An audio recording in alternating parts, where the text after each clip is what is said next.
कधी असं वाटतं का रात्री झोप लागत नाही, घरात नकारात्मक ऊर्जा जाणवते, भय वाटतं, अचानक नुकसान होतं, वाईट स्वप्न त्रास देतात? तर समजून घ्या, भैरवाची कृपा दूर गेली आहे.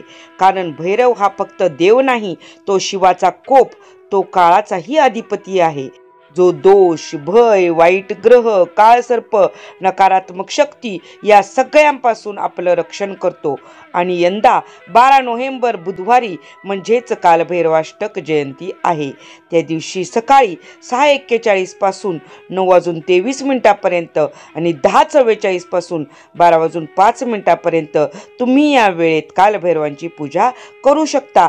हा तो दिवस आहे ज्या दिवशी कालभैरवाची उपासना केल्यास आपली जीवनातील अडथळे, शत्रूंची संकट, काळाचे दुष्परिणाम सर्व नाहीसे होतात. या व्हिडिओमध्ये आपण जाणून घेणार आहोत कालभैरव कोण आहेत आणि त्यांचा जन्म कसा झाला, त्यांच्या पराक्रमाची अद्भुत कथा, अष्टक जयंतीचे महत्त्व आणि पूजाविधी, कोणते स्तोत्र म्हणावे, कोणता नैवेद्य दाखवावा, कोणती फुले प्रिय आहेत त्यांना, घरात पूजा करायची की देवळात, आणि त्यासाठी लागणारं संपूर्ण साहित्य, त्या दिवशी करायचे विशेष उपाय आणि तोडगे, आणि महाराष्ट्रातील प्रसिद्ध कालभैरव स्थानांची माहिती. प्रथम पाहूया कालभैरव कोण आहेत. कालभैरव म्हणजे भगवान शंकरांचा उग्र आणि रक्षक रूप. काळ म्हणजे वेळ आणि भैरव म्हणजे भय नष्ट करणारा, अर्थात जो वेळेवर नियंत्रण ठेवतो आणि भय दूर करतो, तो कालभैरव. पुराण कथेनुसार एकदा ब्रह्मदेवाने शिवाचे अपमान केला, तेव्हा शिवाच्या भुयामधून अग्निज्वालेतून भैरव प्रकट झाले. भैरवांनी ब्रह्मदेवाचा एक मस्तक छेद केला, कारण अहंकार नष्ट करणे हेच त्यांचे कार्य होते. त्यामुळे कालभैरवांना अहंकाराचा संहारक म्हणतात. कालभैरवांचे पराक्रम. भैरव हा विश्वाचा रक्षक, काळाचा नियंत्रक आणि दोषाचा नाश करणार आहे. तो आपल्या भक्तांच्या जीवनातील अंधकार, भय, कालसर्प, अशुभ ग्रहदोष, शत्रू आणि काळाचे संकट दूर करतो. भैरवाची उपासना केल्याने आत्मबल, निर्णयशक्ती आणि धनप्राप्ती वाढते. कालभैरवाची पूजा केल्याने मृत्यूचे भय कमी होते. कालभैरव अष्टक जयंतीचे महत्त्व. ही जयंती मार्गशीर्ष कृष्ण अष्टमीला म्हणजेच भैरवाष्टमीला साजरी केली जाते. ही ती रात्र असते ज्या दिवशी कालभैरव पृथ्वीवर प्रकट झाले. त्या दिवशी कालभैरव अष्टक म्हणणे, दीपदान करणे, भैरव नामाचा जप करणे आणि भैरव पूजा केल्यास अतोनात पुण्य मिळते. पूजाविधी कशी करायची बघूया. जर घरात पूजा करणार असाल तर सकाळी स्नान करून त्या दिवशी आठवणीने काळे कपडे परिधान करा. त्या दिवशीच फक्त काळे कपडे परिधान केले तर चालतात. काळ्या कपड्यावर भैरवाची प्रतिमा, शिवलिंगासमोर भैरवाचा फोटो ठेवावा. त्याला काळे तीळ व्हावेत. काळ्या उडदाचे दिवा करून त्यांच्या पुढे लावला तरी चालतो. काळे तीळ, काळे फूल यांचा त्या दिवशी वापर करावा. ओम कालभैरवाय नमः हा मंत्र 108 वेळा जप करावा.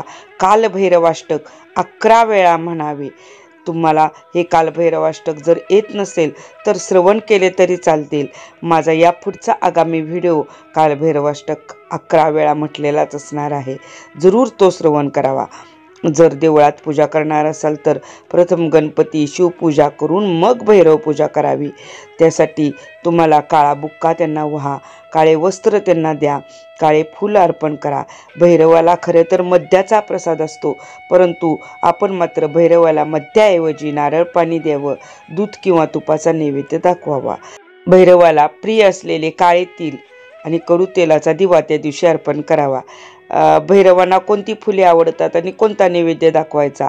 त्यांना फुलं म्हणाल तर त्यांना जास्वंद, अपराजिता किंवा निळं कमळ व्हायलं तर खूप चांगलं होईल.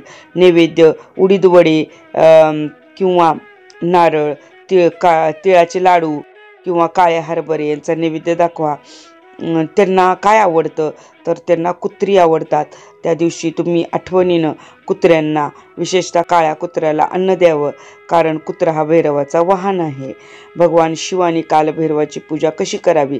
सकाळी स्नान करून व्रताची प्रतिज्ञा घ्यावी, म्हणजे संकल्प सोडावा.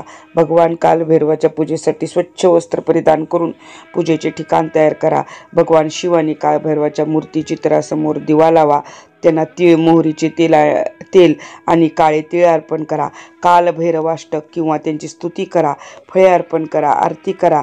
शेवटी क्षमेची प्रार्थना करा. काळ्या कुत्र्यांना खायला द्या. हे अत्यंत शुभ मानले जाते. कालभैरव जयंतीला दान करायच्या वस्तू. काळे तीळ. काळे तीळ पवित्र आहे आणि वाईट शक्तीपासून संरक्षण दर्शवते. या बियांचे दान केल्याने नकारात्मक प्रभाव दूर होतात आणि शांती मिळते असे मानले जाते. मोहरीचे तेल. मोहरीच्या तेलाने दिवे लावणे किंवा ते दान करणे हे जीवनातील अंधार आणि अज्ञान दूर करण्याचे प्रतीक आहे.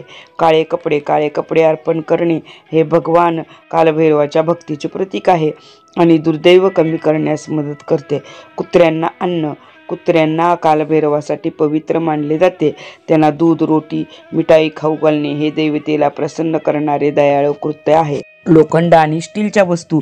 लोखंडी भांडी किंवा अवजारे दान करणे हे अडथळे दूर करण्याशी आणि जीवनात स्थिरता आणण्याशी संबंधित आहे. गूळ आणि काळे चणे या वस्तू अर्पण करणे आणि किंवा वाटणे हे भक्ती दर्शवते आणि ग्रहांच्या त्रासांना कमी करण्यास मदत करते. गरजूंना दान. कोणत्याही स्वरूपात दान करणे, अन्न, कपडे किंवा पैसा हे कालभैरवाचा सन्मान करण्याचा, सद्भावना पसरवण्याचा एक शक्तिशाली मार्ग आहे. त्या दिवशीचे विशेष उपाय व तोडगे. रात्री 12 वाजता ओम कालभैरवाय नमः 108 वेळा जप करा. भय, शत्रू आणि ग्रहदोष नाहीसे होतात. काळ्या कुत्र्याला गोड रोटी आणि दूध द्या. कालभैरवाची कृपा वाढते. घराबाहेर 4 दिवे लावा. वाईट शक्ती घरात प्रवेश करत नाहीत. आपल्या राशीप्रमाणे कालभैरव अष्टक जप केल्यास काळदोष, पितृदोष, शनी, साडेसती यांचे परिणाम कमी होतात. महाराष्ट्रातील प्रसिद्ध कालभैरवाची मंदिरे आता बघूया. काशी विश्वनाथ भैरव मंदिर, वाराणसी सर्वात प्रसिद्ध मंदिर. भीमाशंकर भैरवेश्वर मंदिर, पुणे. भैरवनाथ मंदिर, श्री क्षेत्र जेऊर, अहमदनगर. कोल्हापूर येथील श्री भैरवनाथ मंदिर, श्री क्षेत्र देवळाली, नाशिक येथे भैरव पूजेला विशेष महत्त्व आहे. आणि नाशिक जिल्ह्यातील त्र्यंबकेश्वर येथील कालभैरव मंदिर. याशिवाय बीडमधील जरूर येथील, सांगली जिल्ह्यातील बिल्लूर येथील आणि मुंबईतील जोगेश्वरी येथेही प्रसिद्ध कालभैरव मंदिर आहे. हरिहरेश्वर येथील कालभैरव मंदिर रायगड जिल्ह्यात असलेले हे कोकणातील एक प्रसिद्ध मंदिर आहे, जे मुंबई आणि पुण्यापासून जवळ आहे. त्र्यंबकेश्वर येथील कालभैरव मंदिर नाशिक जिल्ह्यात असलेले हे एक प्रसिद्ध मंदिर आहे. जरूर बीड येथील श्री कालभैरव मंदिर बीड जिल्ह्यात हे मंदिर आहे.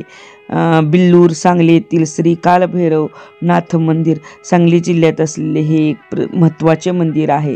तर मित्रांनो, कालभैरव अष्टक जयंती हा केवळ एक उत्सव नाही, तो काळावर विजय मिळवण्याचा दिवस आहे. या दिवशी केलेली पूजा, जप आणि उपाय आपल्या आयुष्यातील प्रत्येक संकट दूर करतात. मी आहे अनघा. व्यंकटेश ज्योतिष या चॅनेलवर तुम्हाला अशा आध्यात्मिक आणि प्रभावी उपायांची नेहमी माहिती देते. आता एक खास गोष्ट तुम्हाला सांगणार आहे. माझा पुढचा व्हिडिओ आहे कालभैरव अष्टक 11 वेळा म्हटलेले पितृदोष 6 महिन्यात पूर्ण संपतो. सर्व स्थावरची पूर्ण तुमची कामे होतात. तो नक्की ऐका. सबस्क्राईब करून बेल आयकॉन दाबा, म्हणजे तो चुकणार नाही. हा व्हिडिओ आवडला असेल तर लाईक करा, कमेंटमध्ये जय कालभैरव लिहा आणि हा व्हिडिओ तुमच्या ग्रुपमध्ये शेअर करा, कारण भैरवाची कृपा जिथे जाते तिथे भय टिकत नाही.